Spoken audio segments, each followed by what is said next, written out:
Hello दोस्तों, मैं हूं विकास और स्वागत है आप सभी का स्टडी राउट्स में। दोस्तों आज के इस वीडियो में हम लोग सॉल्व करने वाले हैं क्लास 9th के मैथ का जो चैप्टर तीसरा है निर्देशांक ज्यामिति। ठीक है, तो इसी का हम लोग प्रश्नावली 3.3 को सॉल्व करने वाले हैं और जो इससे पहले की प्रश्नावली उसको हमने ऑलरेडी सॉल्व कर दिया है, जिसका लिंक आपको डिस्क्रिप्शन में मिल जाएगा।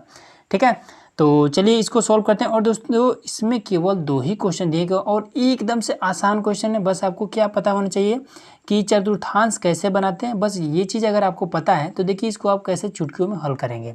तो देखिए अब दोस्तों यहाँ पर हमने एक फिगर बना लिया। ठीक है, देखिए इतना आसान फिगर तो एक छोटा बच्चा भी बना सकते हैं। ठीक है, तो फिर तो आप तो क्लास 9th में हैं। तो देखिए इसमें क्या है, सबसे पहले ये वाला आपका होता है। ठीक है, ये ऊर्ध्वाधर है और ये आपका है क्षैतिज। ठीक है, और इसमें ये जो एक्स अक्ष है, यहाँ पर एक्स है, यहाँ पर एक्स डैश है, तो इसको हम एक्स अक्ष कहेंगे, इसको हम वाई अक्ष कहेंगे। ये जो भुजा है, ये वाली जो रेखा है वो आपका ऊर्ध्वाधर है, ये आपका क्षैतिज है। ठीक है, और देखिए कभी भी यहाँ पर ये आपका मूल बिंदु होता है, मूल बिंदु से इधर मतलब कि एक्स पर ये जो वैल्यू है, ठीक है, ये आपका सब के सब प्लस में रहता है। और इसी मूल बिंदु से इधर एक्स डैश पर, ठीक है, ये सभी माइनस में रहता है। और इसी मूल बिंदु से ऊपर सभी की सभी जो वाई अक्ष पर रहेंगे प्लस में रहेंगे। और इसी मूल बिंदु से नीचे सभी आपका देखिए नीचे आपका वाई डैश है। ठीक है, वाई डैश वाला जितना वैल्यू होगा वो आपका माइनस में रहेगा। ये चीज़ क्लियर हो गया। अब देखिए अब क्वेश्चन आपको दिखाई दे रहा होगा। तो देखिए क्वेश्चन आपका क्या कहता है कि किसी चतुर्थांश में या किसी अक्ष पर बिंदु -2 और (4) उसके बाद से देखिए सभी मान दिए हुए हैं। ठीक है, तो स्थित है। कार्तीय तल पर इनका स्थान निर्धारण करके अपने उत्तर सत्यापित कीजिए। तो देखिए इसमें देखिए पहला आपका कोष्टक में दिया है -2, 4। ठीक है, अब देखिए पहला आपका कोष्टक में दे रखा है, क्या दिया है कि -2 और (4). देखिए ये चीज़ आप समझ लीजिए। तो जो आगे वाली भुजा होती है ये हमेशा एक्स अक्ष पर दर्शाना होता है और पीछे वाली भुजा को हम, ठीक है, पीछे वाले मान को हम वाई अक्ष पर दर्शाएंगे। ये चीज़ हमेशा याद रखिएगा। ठीक है, आगे वाले मान को हम एक्स अक्ष पे, पीछे वाले मान को हम वाई अक्ष पे। ठीक है, तो देखिए इसमें एक्स अक्ष पे -2 कहाँ पर है, यहाँ पर है ना, तो यहाँ पर आपका -2 है। और उसके बाद से वाई अक्ष पे प्लस में हमें 4 ले जाना है, तो वाई अक्ष पे प्लस में हमें 4 मतलब कि यहाँ पर। ठीक है, तो इसके एकदम सीधे पर और इसके सामने यहाँ पर ये हमारा आ जाएगा। तो यहाँ पर क्या आएगा, चाहे तो आप इस तरीके से कोई लाइन भी ऐसे ड्रॉ कर सकते हैं। ठीक है, देखिए हम हल्का फुल्का कर दे रहे हैं, ये आप इस तरीके से भी कर सकते हैं। और यहाँ पर ये वाला वैल्यू रख दीजिए कि -2 और (4), ये इस तरीके से। ठीक है, अब उसके बाद से सेकंड आपका है कि 3 और -1। ठीक है, तो 3 यहाँ पर आपका है 3 और (-1). तो 3 हमें क्या करना है एक्स अक्ष पे, तो प्लस है ना, तो यहाँ पर आ जाएगा। और -1 हमें वाई अक्ष पे, तो यहाँ पर, तो मतलब कि यहाँ पर हमारा आके मिलेगा ये। ठीक है, तो यहाँ पर हम लिख देंगे 3 और (-1). बस ऐसे ही तो करना है और कुछ भी इसमें नहीं करना है। और उसके बाद से अगला है -1 और 0।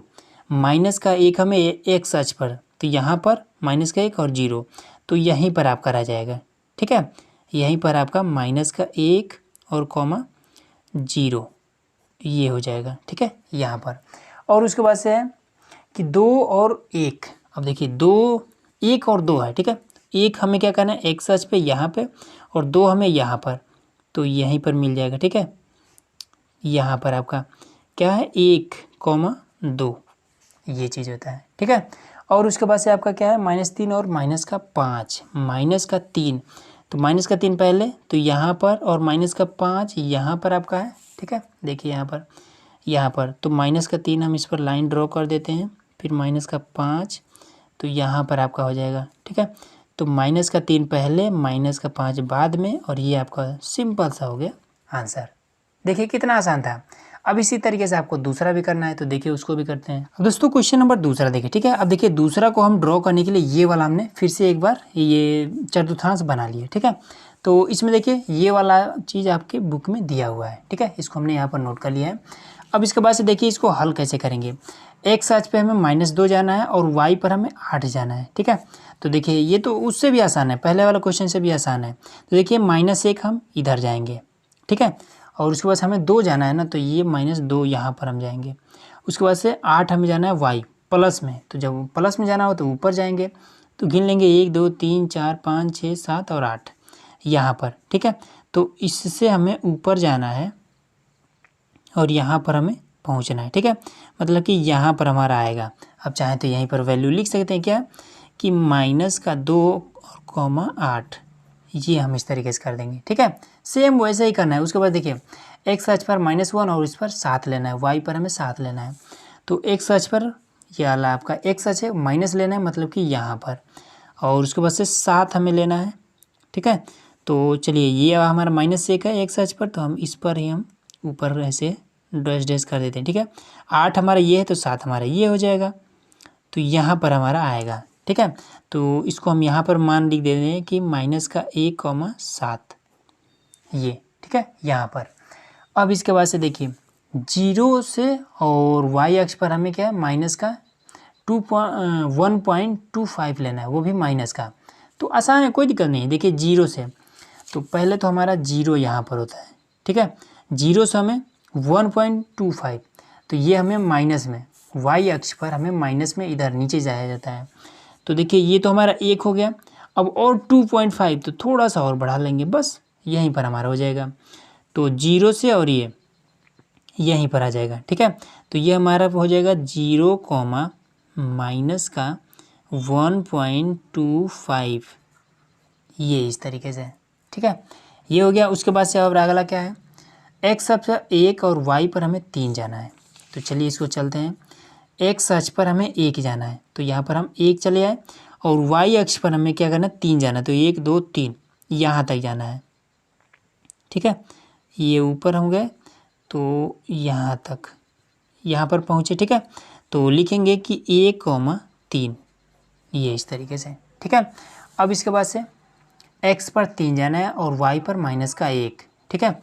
x पर 3, तो यहाँ पर आपका 1 2 3, यहाँ पर 3 हो गया, और y पर हमें क्या जाना है, -1, तो यहाँ पर, ठीक है। तो यहाँ पर आपका हो जाएगा, तो इस तरीके से। तो यहाँ पर क्या आ जाएगा, वो x अक्ष पर हमारा 3, ठीक है, और y अक्ष पर माइनस में अगर आएगा तो नीचे हम कर देंगे, तो यहाँ पर आपका आ जाएगा, ठीक है। तो वैल्यू अगर लिखना होगा तो यहीं पर हम, यहाँ पर हम लिख देंगे कि 3 और कॉमा -1, बस ये आपका इस तरीके से हो जाएगा आंसर, ठीक है दोस्तों। तो बस दोस्तों इस तरीके से आपका ये पूरा प्रश्नावली हो गया ख़त्म। तो ये वीडियो आप लोग कैसा लगा कमेंट बॉक्स में जरूर बताइएगा। चैनल पर नए हैं तो सब्सक्राइब जरूर करिएगा।